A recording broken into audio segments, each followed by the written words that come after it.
Okay, so I just got back from Guatemala City, and so I wanted to give a recap, give you some highlights, lowlights. Overall, it was a great trip.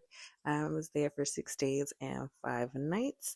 I really went there because I'm really trying to learn Spanish. Estoy aprendiendo español, and um, found out that like Guatemala City is pretty modern and kind of my vibe. So found a good flight for $175 round trip on United Airlines. So it was like, let's do it. So come with me as I explore Guatemala City.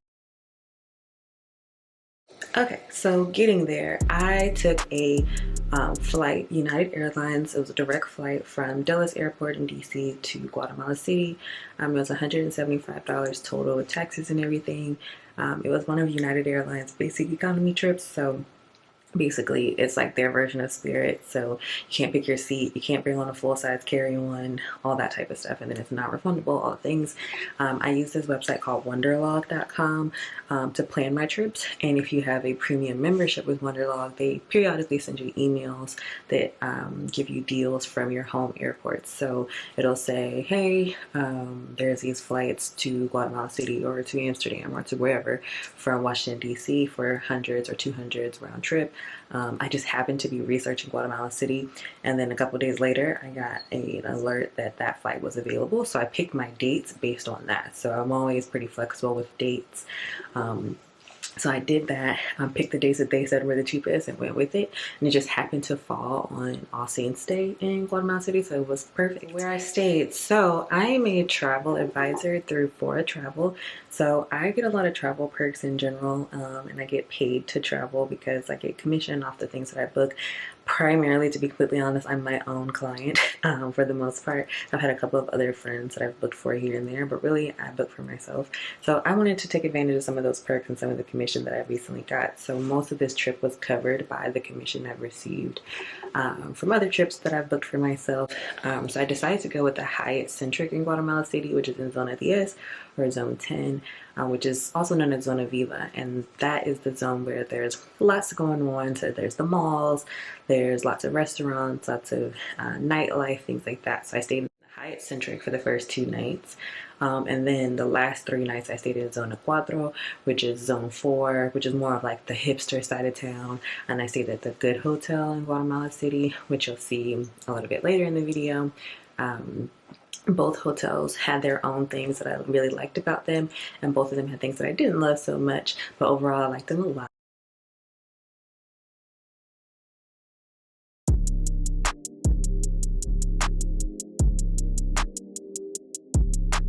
So this was a solo trip. So I went by myself, and I also was working during this trip. So I stayed a few extra days. It's to my understanding that most people, when they do go to Guatemala City, they only stay there for a couple of days, and then they go to some of the other neighboring towns like Antigua or Lake Atitlan, and do other things out throughout Guatemala. But because I was working from my hotel in the morning, so I would see a couple of clients from 8 a.m. to 1 p.m. Guatemala time, or 8 to 12-ish, and then from there go out and explore. So I stayed a couple of extra days to kind of account for that.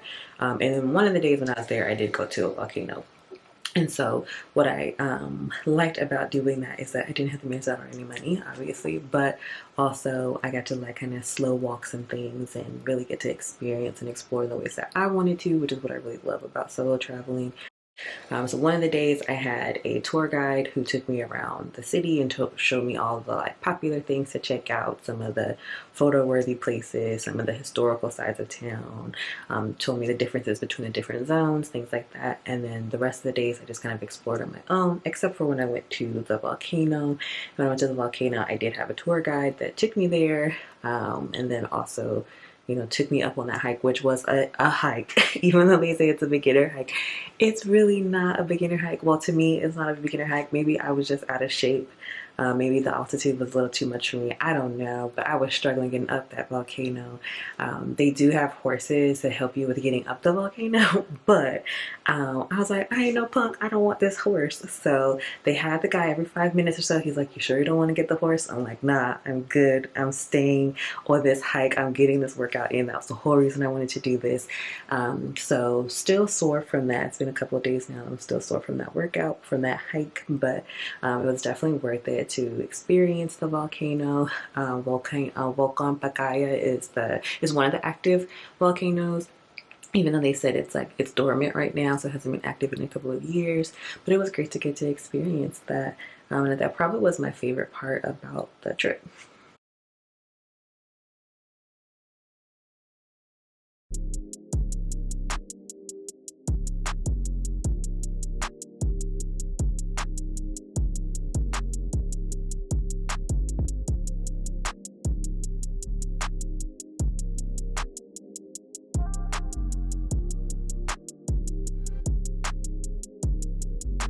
Really liked about Guatemala City is that if you are trying to learn Spanish, you will definitely get some practice in Guatemala City because, when you travel a lot and you go to touristy areas, oftentimes there are people who speak pretty good English, and even when you're trying to speak their language, they will also communicate very well with you in English.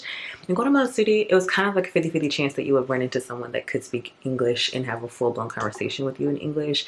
There were some people that I could tell they're like me, where they know a lot of like the primary phrases that they might have to say in English, but if you ask questions outside of that, they may not know how to respond, or they may misinterpret what you're saying.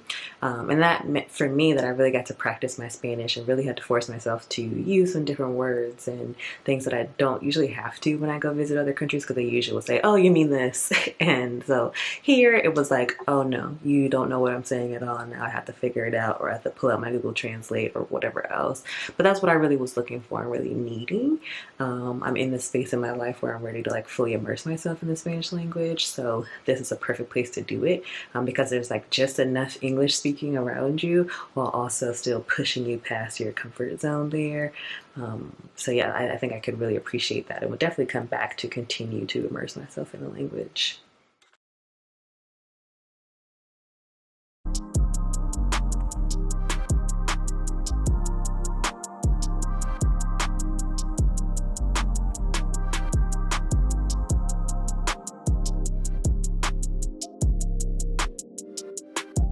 Getting around Guatemala City was very easy. So when I first got there and I got to the airport, I thought I was going to be able to take an Uber, but I got there around rush hour time. So by the time I got my bags and everything else, it was about 4:30. The Uber, I literally sat for 30 minutes waiting for the Uber to connect me to a driver. It kept trying to connect me to a driver, and it connected me to like 2 or 3 different drivers before I just gave up and took a taxi. But the Uber was only going to be about $4, I think it was, from the airport to Zona Viva or Zone 10. And that in quetzales, I think it's about like 30 quetzales or something like that. But they were taking so long, and I was so over it because I was traveling all day that I ended up taking a taxi for 80 quetzales, which I think equals out to be about $20, if I'm not mistaken. And initially I was getting so many different quotes from the taxi driver, so I also know they were giving me the gringa price. And I kind of had to wait a little bit because first someone said 70 quetzales, then someone said 100 quetzales, then the next person said 80 quetzales. So I had to just kind of like wait a little bit and kind of play the game with them a little bit until I found something that I felt was reasonable for me, even though I knew it was way more expensive than what they probably would have charged a local. But outside of the airport experience, I was able to get Ubers pretty easily. None of my Ubers cost more than $3. Quetzales, I think it's about 20 quetzales. So every Uber I got was very reasonable. They came very quickly. They took me to and from my destinations with ease. I never had to wait very long. On my way back to the airport, I did opt to book private transportation through my hotel, primarily because I was leaving on All Saints Day and everything was closed on All Saints Day. So I was like, the last thing I want is that an Uber driver or everyone is off because they're with their family and it just takes so much longer. And my flight was leaving at midnight. So it was like, it's gonna be later in the evening. It's gonna be a lot harder. It could potentially be a lot harder because it's the evening on a holiday. So I was like, I'm just gonna book private transportation. But that was only $20. So not the end of the world. But otherwise, it was pretty easy to get around. And then when I wasn't taking Ubers, I was just walking everywhere.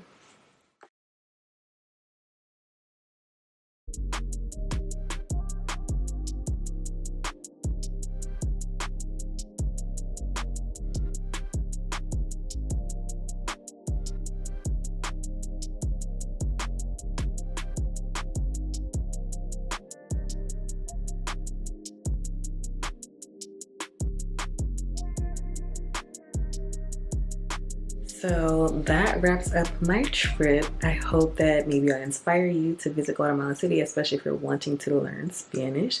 But really, if you just want to explore a different city on a budget, like I said, you can find a pretty good flight deal. Hotels, Airbnbs are pretty cheap, but I'm not an Airbnb type of person. But the hotels meet and exceed expectations for the most part.